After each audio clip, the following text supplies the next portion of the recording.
thousands of new reservists to swell the ranks of America's rapidly growing Navy and Merchant Marine. Aquatic instruction is all a part of the training to keep a good sailorman afloat. Physical exercise building strong, healthy bodies. Men to carry on the glorious tradition of the United States Navy.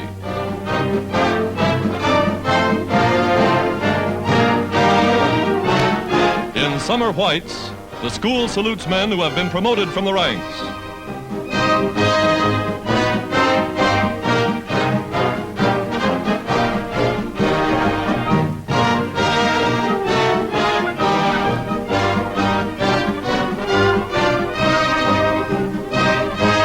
An impressive reservoir of fighting men to man the fighting ships of the United Nations.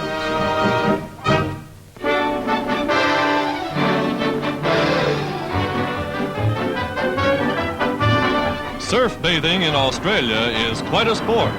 It takes a hardy athlete to ride these waves.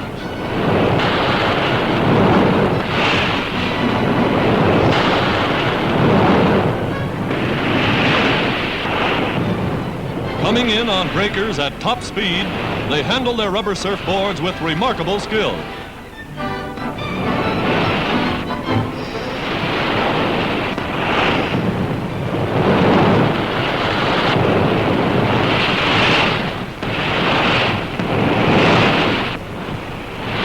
To win this aquatic contest, you have to ride the big ones, like this.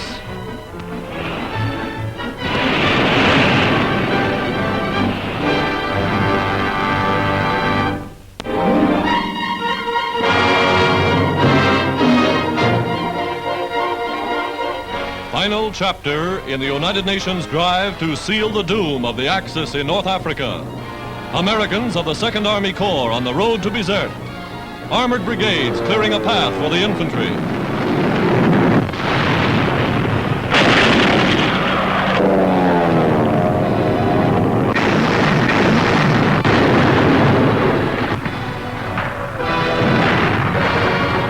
Climax of a bloody 10-day battle for the approaches to the city. Allied tank commanders await orders to advance.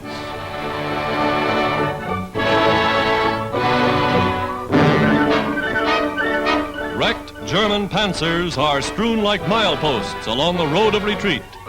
General Eisenhower, Allied Commander-in-Chief, inspects samples of Nazi ingenuity. Cunning booby traps designed to explode in the hands of unsuspecting soldiers. On the American right flank, the British 8th Army blasting their way to Tunis.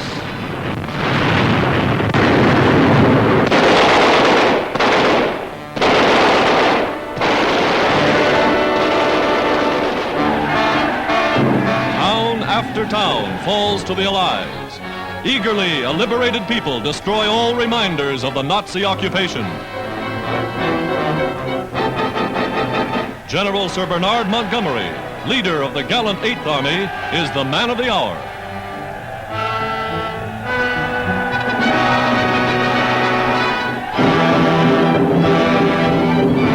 In the north, the tanks roll on. Desperately, the crippled Luftwaffe seeks to stem the drive. But one after another, the once invincible Nazi warplanes are shot to earth in flames.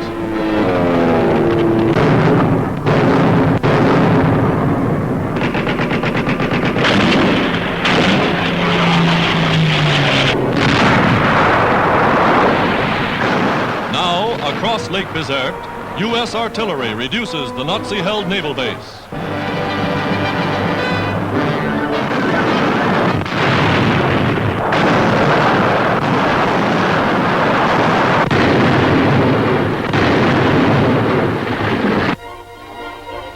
Six months before, that American infantryman was just landing in Africa. Now, with the help of fighting French and British allies, the advance guard of United States forces enters the outskirts of Bizerte. They move cautiously and rapidly, for enemy snipers still lurk amid the ruins. Machine gun nests are wiped out by tank fire.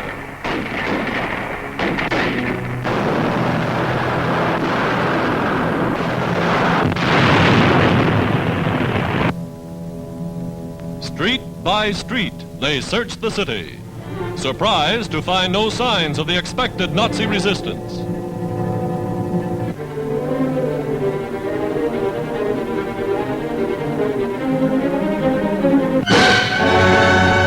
Suddenly, the Germans' great African war machine collapses. Nazi soldiers, driving their own trucks and bringing all their equipment, surrender without a fight.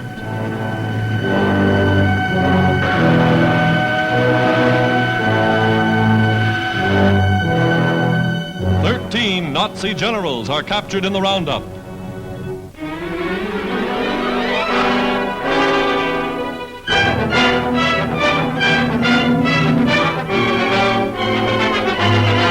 Prisoners flock to the rear by companies, by regiments, by entire divisions. In all, more than 175,000 surrendered to the Allies in 5 days.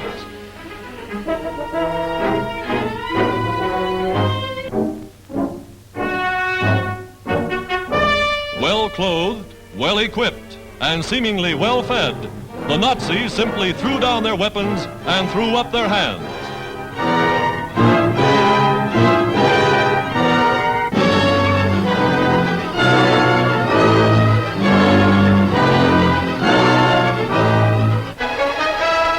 Triumphal entry into Bizerte. Hysterically happy crowds hail the British, the French, the Americans as liberators. The faces of the people tell their own stories more eloquently than words.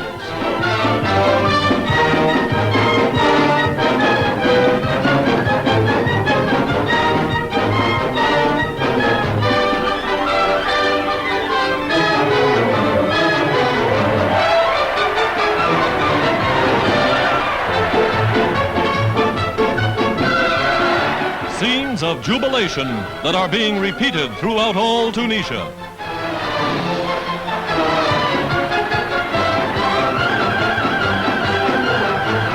Springboard to the continent. The banners of the United Nations replace the swastika over North Africa.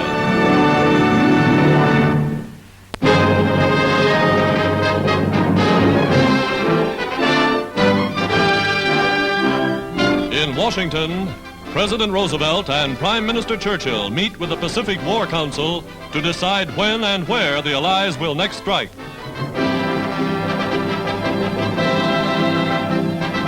An imposing array of military headgear signifies that the war chiefs are in conference.